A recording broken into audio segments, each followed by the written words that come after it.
नमस्कार, मैं रवीश कुमार। प्रधानमंत्री नरेंद्र मोदी जब भी इंटरव्यू देते हैं, पत्रकार कंफ्यूज हो जाते हैं कि यह इंटरव्यू है या कुछ और है। आप जानते हैं कि 10 साल तक प्रधानमंत्री रहने के बाद भी नरेंद्र मोदी ने एक भी खुली प्रेस कॉन्फ्रेंस नहीं की है। वो इंटरव्यू भी देते हैं तो वहां जमीनी पत्रकार नहीं होते। खैर, किसे इंटरव्यू देंगे यह उनका चुनाव हो सकता है, लेकिन जो सवाल पूछा जाता है उसका मूल्यांकन भी तो होगा। जो जवाब दिया गया है उस पर विरोधी दल और समीक्षक बात तो करेंगे ही, लेकिन क्या यह विचित्र नहीं है कि इलेक्टोरल बॉन्ड पर वो पत्रकार सवाल पूछ रहे हैं जिन्होंने इस पर खुद कोई रिपोर्ट नहीं की, डेटा को देखकर उन तथ्यों को सामने लाने की कोशिश नहीं की जिन्हें सरकार छिपाने का प्रयास कर रही थी। इसलिए प्रधानमंत्री नरेंद्र मोदी जब भी इंटरव्यू देते हैं, इसका विश्लेषण शुरू हो जाता है कि पत्रकार ही इंटरव्यू कर रहा था या करने वाला कोई कलाकार रहा होगा। जब कलाकार इंटरव्यू करता है तब साफ हो जाता है कि वह सवाल ही क्या पूछ पाएगा।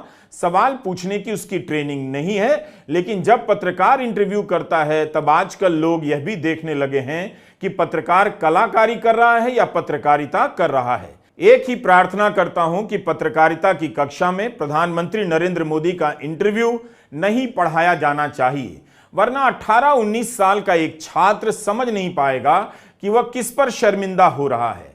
पत्रकारिता पर अगर शर्मिंदा हो गया तो इस पेशे में बने रहने का उसका हौसला, आत्मविश्वास हमेशा के लिए टूट जाएगा। आप अगले 100 साल तक उन्हें वोट देते रहें, मगर प्रधानमंत्री मोदी का कई इंटरव्यू कहीं से भी इंटरव्यू या पत्रकारिता की परिभाषा में नहीं आता है। इंटरव्यू की पूरी समझ ही उलट जाती है। चूंकि यह वीडियो प्रधानमंत्री के इंटरव्यू और मीडिया के संबंधों को लेकर है, इसलिए हम एएनआई की स्मिता प्रकाश के इंटरव्यू पर बात करने से पहले एक और लेख की चर्चा करना चाहते हैं जो 15 अप्रैल के टाइम्स ऑफ इंडिया में छपा है। प्रसार भारती के पूर्व प्रमुख शशि शेखर वेम्पति का यह लेख है जो टाइम्स ऑफ इंडिया के संपादकीय पन्ने के बीच में छपा है। इस लेख में शशि शेखर वेम्पति किसी अखबार या चैनल का नाम नहीं लेते हैं, ग्लोबल मीडिया से ही काम चला लेते हैं। हेडलाइन है कि ग्लोबल मीडिया भारत के बारे में अक्सर एक तरफा पक्ष रखता है। ग्लोबल मीडिया कौन है इसका नाम नहीं है। गार्डियन है या इंडिपेंडेंट है या न्यूज वीक है या टाइम्स है या वॉशिंगटन पोस्ट है, केवल ग्लोबल मीडिया का इस्तेमाल होता है। शशि शेखर शुरुआत ही इस बात से करते हैं कि दुनिया में किस तरह से मीडिया में भारत को दिखाया जा रहा है। इसमें कई सारे कारक शामिल हैं। ग्लोबल पावर के आपसी रिश्तों की छाया भी भारत की छवि पर पड़ती नजर आती है। इसमें भारत विरोधी प्रोपेगेंडा भी शामिल है। शशि शेखर आईआईएमसी के एक जर्नल में छपे एक विश्लेषण के आधार पर कहते हैं कि भारत के बारे में कई सारी नकारात्मक छवियां बनाई जा रही हैं। भारत में जो पॉजिटिव डेवलपमेंट है उसे अनदेखा किया जा रहा है। भारत के खिलाफ जिस संगठित तरीके से गलत कमेंट्री आ रही है, फैक्ट चेक को सशक्त करना चाहिए और जो मीडिया आउटलेट प्लेटफॉर्म गलती कर रहे हैं उसे रोकना चाहिए। वेम्पति को बताना चाहिए कि ये कौन से मीडिया संस्थान है, नाम लेना चाहिए। क्या इनमें वह भी शामिल है जिन्हें बुलाकर प्रधानमंत्री नरेंद्र मोदी इंटरव्यू देते हैं? कम लोगों का ध्यान गया कि सबसे बड़े सरकारी नेटवर्क का पूर्व प्रमुख चुनाव आयोग से कह रहा है कि भारत के खिलाफ प्रोपेगेंडा करने वालों पर चुनाव आयोग को एक्शन लेना चाहिए।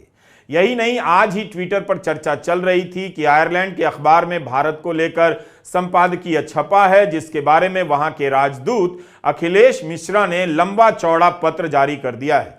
हम इन पहलुओं पर इस वीडियो में आगे बात करते रहेंगे। आप इस वीडियो को पूरा देखिए। पहले एएनआई को दिए इंटरव्यू की बात करते हैं। प्रधानमंत्री नरेंद्र मोदी ने समाचार एजेंसी एएनआई के स्मिता प्रकाश को इंटरव्यू दिया है। यह इंटरव्यू सभी अखबारों में छपा है और तमाम चैनलों पर दिखाया गया है। इस इंटरव्यू का वीडियो हम नहीं दिखा सकते क्योंकि हम एएनआई के सब्सक्राइबर नहीं हैं और हमारे पास कॉपीराइट नहीं है, लेकिन प्रधानमंत्री मोदी की वेबसाइट पर इस इंटरव्यू को पूरा टाइप कर अंग्रेजी में डाला गया है। इसमें प्रधानमंत्री नरेंद्र मोदी ने चुनावी चंदे के बॉन्ड को लेकर अपनी वही बातें दोहराई हैं जो उन्होंने तमिल चैनल थांती के इंटरव्यू में कहा था, सेम टू सेम। इसका मतलब है कि इस सवाल का यही जवाब तैयार कर लिया गया है ताकि लगे कि वे इलेक्टोरल बॉन्ड के मुद्दे से भाग नहीं रहे हैं बल्कि बोल रहे हैं, जबकि ऐसा नहीं है। प्रधानमंत्री जो बोल रहे हैं वो सच्चाई से बहुत दूर है, बल्कि बॉन्ड को लेकर ढंग से सवाल भी नहीं किया जाता है।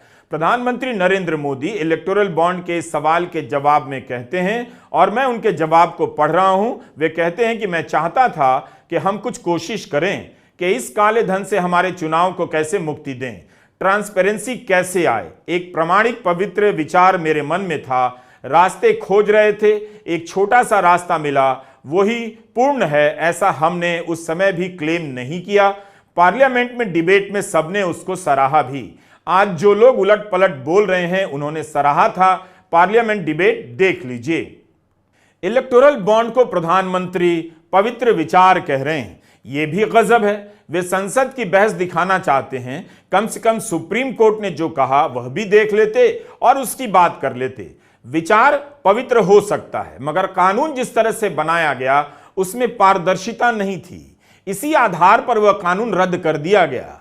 कोई मामूली कमी नहीं थी जिसमें सुधार की जा सके, बल्कि सुप्रीम कोर्ट ने उस कानून के आधार को ही अवैध और असंवैधानिक माना। इंटरव्यू में प्रधानमंत्री मोदी आगे कहते हैं, और मैं पढ़ रहा हूं, कि अब देखिए, इलेक्टोरल बॉन्ड अगर ना होते तो किस व्यवस्था में ताकत है वो ढूंढ के निकाल दे कि पैसा कहां से आया कहां गया। यह तो इलेक्टोरल बॉन्ड की सक्सेस स्टोरी है। इलेक्टोरल बॉन्ड थे तो आपको ट्रेल मिल रहा है मनी का, कि किस कंपनी ने दिया, कैसे दिया, कहां दिया। अब उसमें अच्छा हुआ या बुरा हुआ विवाद का विषय हो सकता है, इसकी चर्चा हो। मुझे जो चिंता है वो ये कि मैं ये कभी नहीं कहता कि निर्णय में कोई कमी नहीं होती है। निर्णय तो चर्चा कर सीखते हैं, सुधारते हैं, इसमें भी सुधार के लिए बहुत संभावना है। लेकिन आज हम पूरी तरह काले धन की तरफ देश को धकेल दिया है, और इसलिए मैं कहता हूं कि सब लोग पछताएंगे जब बाद में ईमानदारी से सोचेंगे। सब लोग पछताएंगे। इलेक्टोरल बॉन्ड को लाने से पहले प्रधानमंत्री ने किससे चर्चा की थी? चुनाव आयोग से कितनी चर्चा की थी? रिजर्व बैंक ऑफ इंडिया से कितनी चर्चा की थी? विपक्ष से कितनी चर्चा की थी सदन में विधेयक लाने से पहले? इसका जवाब आप खोजिए। अब प्रधानमंत्री कह रहे हैं कि सब लोग पछताएंगे। ये सब लोग कौन है जो पछताएंगे? प्रधानमंत्री किसे पछताने की बात कर रहे हैं? सुप्रीम कोर्ट भी क्या पछताएगा? यह जवाब ही आधारहीन और गलत है। आप जानते हैं कि सुप्रीम कोर्ट ने इलेक्टोरल बॉन्ड को फ्रॉड कहा है, अवैध कहा है, असंवैधानिक कहा है। इसे याद कर लीजिए। कोर्ट ने विरोध नहीं किया है, बल्कि सभी पक्षों को ध्यान से सुनते हुए ही कहा कि इस बॉन्ड को तुरंत रद्द कर देना चाहिए। इसके लिए जो भी संवैधानिक संशोधन किया गया उसे भी रद्द किया जाता है। प्रधानमंत्री कह रहे हैं कि इलेक्टोरल बॉन्ड के कारण ही आप जान पाते हैं कि किसने किसे पैसा दिया। यह तो अपने आप में गलत भी है और झूठ भी है। सुप्रीम कोर्ट में सरकार का पक्ष ही यही था कि नागरिक को हर चीज जानने का अधिकार नहीं है। आप जो भी जानते हैं वो सुप्रीम कोर्ट के आदेश के बाद जानते हैं। बॉन्ड तो इसलिए प्रधानमंत्री लेकर आए थे कि आपको पता ही ना चले कि कौन सी कंपनी किसे चंदा दे रही है। कई मीडिया रिपोर्ट में अब यह बात आई है कि जब किसी कंपनी के यहां छापा पड़ा, या उसे कॉन्ट्रैक्ट मिला, या उसके हिसाब से सरकार ने नीति बदल दी, उसने बीजेपी को कई सौ करोड़ का चंदा दिया। राहुल गांधी केरला के कोझिकोड में रोड शो कर रहे थे। वहां उन्होंने अंग्रेजी में इस इंटरव्यू की आलोचना की और बॉन्ड का मतलब समझाया गया। राहुल की अंग्रेजी का मलयालम में अनुवाद किया जा रहा था। I don't know if you saw his interview with ANI yesterday. I don't know if you saw his face and his eyes. He was trying to defend the biggest corruption scandal on the planet. Electoral bond scheme through which BJP has got thousands of crores of rupees by extorting them from India's businessmen. If you look at the dates when the money was given, you will find that the CBI is deployed against a businessman, and a few days later, a few weeks later, he pays the BJP. Another businessman given a road contract of thousands of crores, and immediately after getting the road contract, he pays the BJP in electoral bonds. You know, sometimes in small towns, in the streets, there are people who extort money. In the street, it's called extortion. അതിനെയാണ് നമ്മൾ പറയുന്നത് extortion, അതായത് പൈസ പിടിച്ചു പറിക്കുക, കൊള്ളയടിക്കുക എന്ന് നമ്മൾ പറയുന്നു. How do you say extortion? Extortion? No, in Malayali, how do you say it? കൊള്ളയടിക്കൽ, കൊള്ളയടിക്കൽ, കൊള്ളയടിക്കൽ, കൊള്ളയടിക്കൽ, കൊള്ളയടിക്കൽ. In Malayalam you say kodai elekkal. കൊള്ളയടിക്കൽ. Modi calls it electoral bonds. മലയാളത്തില് നമ്മൾ കൊള്ളയടിക്കൽ എന്ന് പറയുന്ന കാര്യത്തിനെയാണ് നരേന്ദ്രമോദി ഇലക്ട്രൽ ബോണ്ട് എന്ന് പറയുന്നത്. What the common thief is doing on the street, the Prime Minister is doing at an international level. इस चुनाव में एक बदलाव आया है। विपक्ष प्रधानमंत्री से सवाल पूछ रहा है तो प्रधानमंत्री उन सवालों के सीधे जवाब नहीं दे रहे हैं, लेकिन जब प्रधानमंत्री इंटरव्यू दे रहे हैं तब विपक्ष उनकी हर बात की काट पेश कर रहा है, मुद्दा बना रहा है। प्रधानमंत्री की किसी रैली में कही गई बातों को विपक्षी दल अपनी रैली में जवाब दे रहे हैं। 15 अप्रैल को प्रधानमंत्री मोदी का इंटरव्यू तमाम चैनलों पर श्रद्धा के साथ चलाया जाता है, बिना ब्रेक के। उसी दिन इंटरव्यू के बाद राहुल गांधी ने अपनी सभा में, केरला की एक सभा में इसका जिक्र कर दिया और आलोचना पेश कर दी। Today I believe the Prime Minister gave a press conference, gave an interview, to the ANI and spoke about the electoral bond scheme. And he told the nation how the electoral bond scheme was designed to create transparency in the political system. It's interesting that the Prime Minister thinks that the electoral bond scheme was designed to bring transparency to India's political system. But the Supreme Court thinks that the electoral bond scheme is illegal.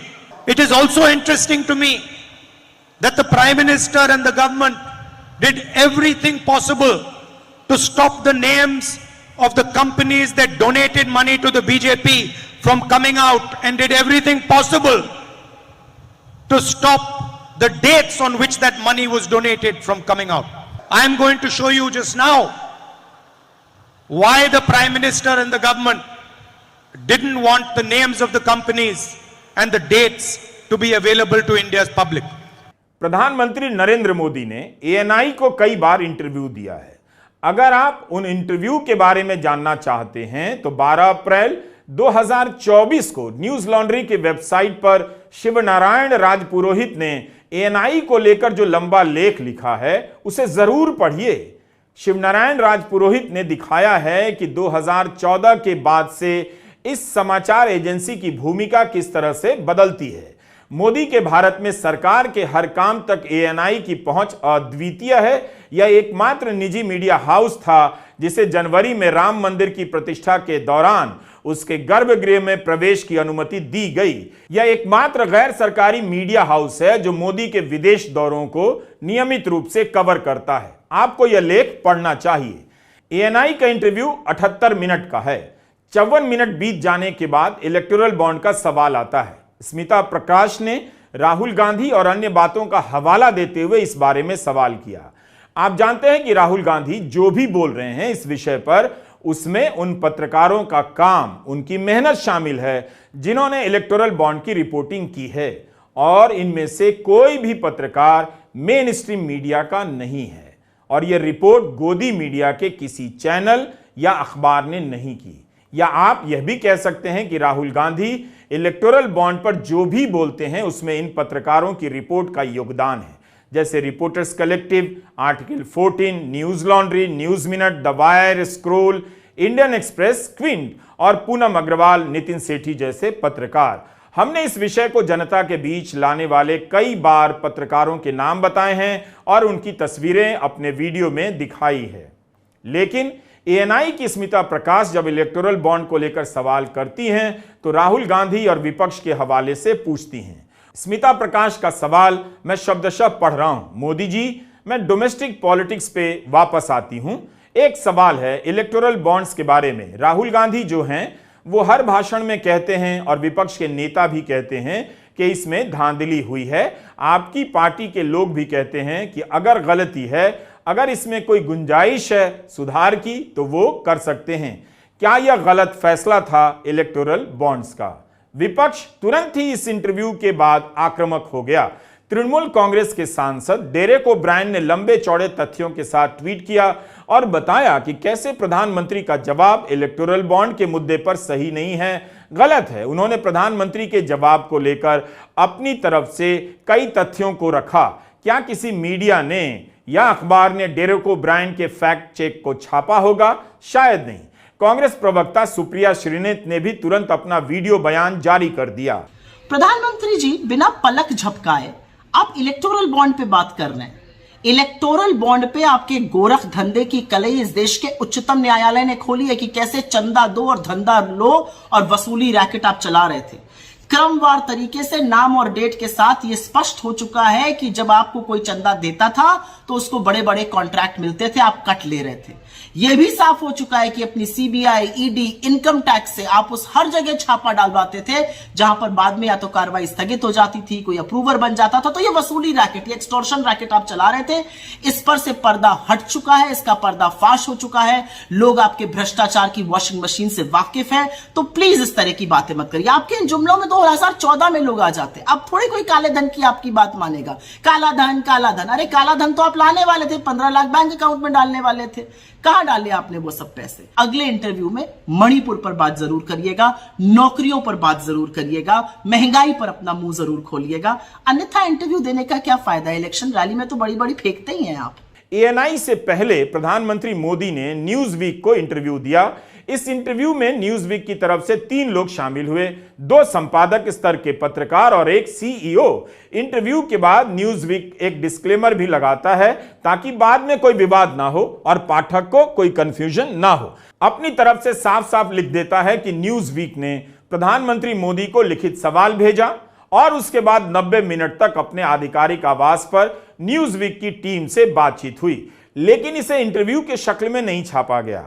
मतलब पता नहीं चलता है कि किसने कौन सा सवाल पूछा और उस सवाल के संदर्भ में क्या जवाब मिला। यह भी पता नहीं चलता कि किसी ने कोई सवाल पूछा भी या नहीं। प्रधानमंत्री मोदी का जो भी जवाब है उसे लंबे लंबे खंड के रूप में छापा गया है। हर खंड के ऊपर अलग अलग हेडिंग दी गई है, जैसे आने वाले चुनाव के ऊपर, बस संक्षिप्त हेडिंग। अब आप बताइए ये क्या सवाल हुआ?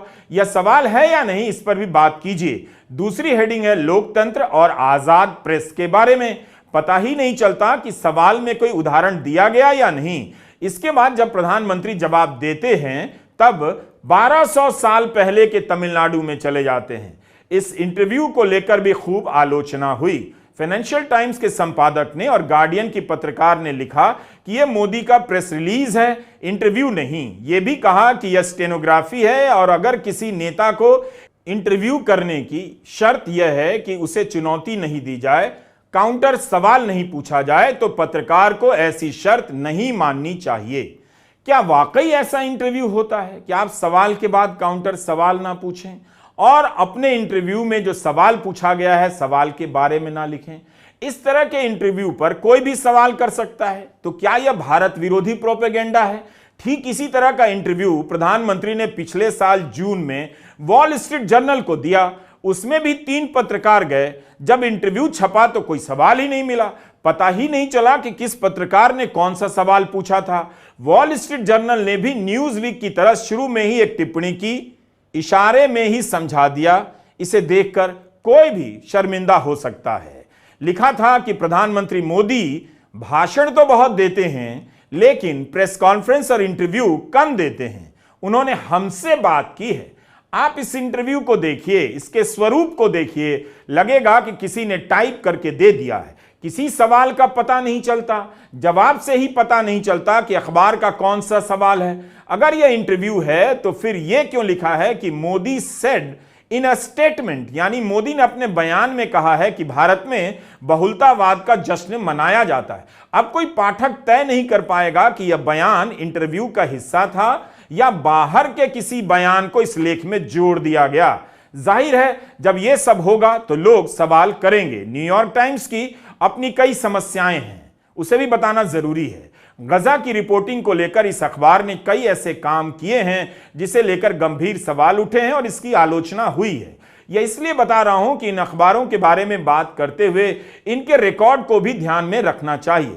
न्यूयॉर्क टाइम्स का जिक्र इसलिए किया क्योंकि भारत में इसकी प्रतिनिधि रह चुकी एमिली श्मॉल ने फरवरी महीने में हुए एक सेमिनार में कह दिया कि भारत में कैसे सरकार पत्रकारों का दमन कर रही है। एमिली ने कहा कि भारत में पत्रकारिता खतरे में है। उन्होंने एक किस्सा बताया कि जब भारत में थी तो उन्हें सरकार ने चाय पर बुलाया, वहां पर कई मंत्री थे। उस दौरान कभी कोई मंत्री तो कभी कोई मंत्री उन्हें टारगेट करने लगा, ताने कसने लगा। एक के बाद एक मंत्री ने उनके साथ ऐसा किया। एक और मौके पर एक मंत्री ने वहां मौजूद संवाददाताओं की रिपोर्टिंग का प्रिंट आउट निकाला और उनकी हेडलाइन को निकालकर पढ़ने लगे, तंज कसने लगे। एमिली स्मॉल ने भारत में काफी अरसे से रिपोर्टिंग की है। उनकी रिपोर्टिंग काफी शानदार मानी जाती है। उन्होंने भारत के कई हिस्सों से रिपोर्टिंग की है। ऐसे पत्रकार जब अपना अनुभव सुनाते हैं तो हवा में नहीं कहते होंगे, ऐसा हुआ होगा तभी तो वे कह रही हैं। ऐसा होना निश्चित रूप से दुखद और शर्मनाक है। भारत सरकार को भी अपना पक्ष रखना चाहिए। एमिली ने अमेरिका में हुए उस सेमिनार में कहा कि कैसे 6 साल से कोई विदेशी पत्रकार कश्मीर नहीं जा सका है। हर पत्रकार को पता है कि सरकार के सामने सवाल पूछना कितना मुश्किल होता जा रहा है। आप अगर ग्लोबल मीडिया पर यकीन नहीं करना चाहते हैं तो अपने यहाँ के गोदी मीडिया का ही हाल देख लीजिए। अब हम यहाँ फिर से शशि शेखर वेम्पति का लेख लाना चाहते हैं जो टाइम्स ऑफ इंडिया में छपा है। वेम्पति ग्लोबल मीडिया के खिलाफ कार्रवाई चाहते हैं, लेकिन इन अनुभवों पर क्या कहना चाहेंगे? अगर मंत्री ग्लोबल अखबारों को चाय पर बुलाकर उनकी रिपोर्ट पर ताने कसेंगे तो क्या इससे भारत की प्रतिष्ठा बढ़ती है? और फिर जब ग्लोबल मीडिया से इतना ही खतरा है तो न्यूज़वीक को इंटरव्यू देने के बाद सारे मंत्री ट्वीट क्यों करने लग जाते हैं? मतलब जब तारीफ छपे अपने हिसाब से छप जाए तो ग्लोबल मीडिया ठीक है, अन्यथा वह भारत विरोधी है। आज सुबह एक और खबर आई। आयरलैंड का एक अखबार है आयरिश टाइम्स। 11 अप्रैल को आयरिश टाइम्स में भारत के चुनाव पर एक लेख छपा। इसका शीर्षक था भारत के चुनाव पर आयरिश टाइम्स का नजरिया, मोदी टाइटन्स हिज ग्रिप। इस लेख की सब हेडिंग में भारत के बारे में लिखा है कि एक असहिष्णु हिंदू बहुलवाद आज का नियम बन गया है। इस पर आयरलैंड में भारत के राजदूत अखिलेश मिश्रा ने एक पत्र जारी किया जिसमें लिखा है कि मोदी अभूतपूर्व रूप से लोकप्रिय हैं, भारत का लोकतंत्र मजबूत, वाइब्रेंट, रोबस्ट है। यह पत्र देखकर लगता है कि सरकारी सूचना विभाग की प्रेस रिलीज है जिसमें प्रधानमंत्री मोदी की तारीफ करते हुए राजदूत चरित्र से लेकर ईमानदारी और लोकप्रियता की बात करने लग जाते हैं। लिखते हैं कि प्रधानमंत्री किसी कुलीन राजनीतिक परिवार से नहीं आते हैं, उनका निजी जीवन करोड़ों लोगों को प्रेरित करता है। आयरिश टाइम्स ने लिखा है कि विपक्ष के नेताओं के खिलाफ मुकदमे हो रहे हैं, उन्हें जेल भेजा जा रहा है, उनके खाते जब्त हो रहे हैं। इस पर भारत के राजदूत लिखते हैं कि भारत में भ्रष्टाचार विरोधी कार्रवाई सफल है क्योंकि सरकार ने एजेंसियों को खुली छूट दे रखी है। एनजीओ, मीडिया और राजनीतिक दल जो भ्रष्टाचार कर रहे हैं उस पर कार्रवाई की जा रही है और सब कुछ कानून के अनुसार हो रहा है। इसी पर कांग्रेस के महासचिव जयराम रमेश ने लिखा कि आप एक सरकार का बचाव कर सकते हैं मगर एक राजदूत की तरफ से विपक्ष पर इस तरह का हमला उचित नहीं है। इसी तरह कोरोना के समय जब ऑस्ट्रेलिया के अखबार में खबर छपी यहां की कुव्यवस्थाओं पर, तब उस समय वहां मौजूद भारत के राजदूत ने पत्र लिख दिया और कहा कि आपकी रिपोर्ट आधारहीन है, हमारा भी पक्ष छापिए। प्रधानमंत्री मोदी का इंटरव्यू हो या उनके बारे में कोई लेख हो, सरकार कितना सतर्क रहती है। शायद भारत का मीडिया इसकी कीमत जानता है, इसीलिए वह इंटरव्यू करने जाता है तो सवाल पूछने की नहीं बल्कि नहीं पूछने की तैयारी करके जाता है। आज की पत्रकारिता में पत्रकारिता नहीं की जाए इसकी ट्रेनिंग दी जाती होगी, लेकिन दर्शक और पाठक फिर क्यों देख रहा है और पढ़ रहा है? उसे भी चैनल नहीं देखने और अखबार नहीं पढ़ने की ट्रेनिंग दी जानी चाहिए। जैसे गोदी मीडिया के पत्रकार खुद को पत्रकारिता नहीं करने में दक्ष कर चुके हैं। नमस्कार, मैं रवीश कुमार।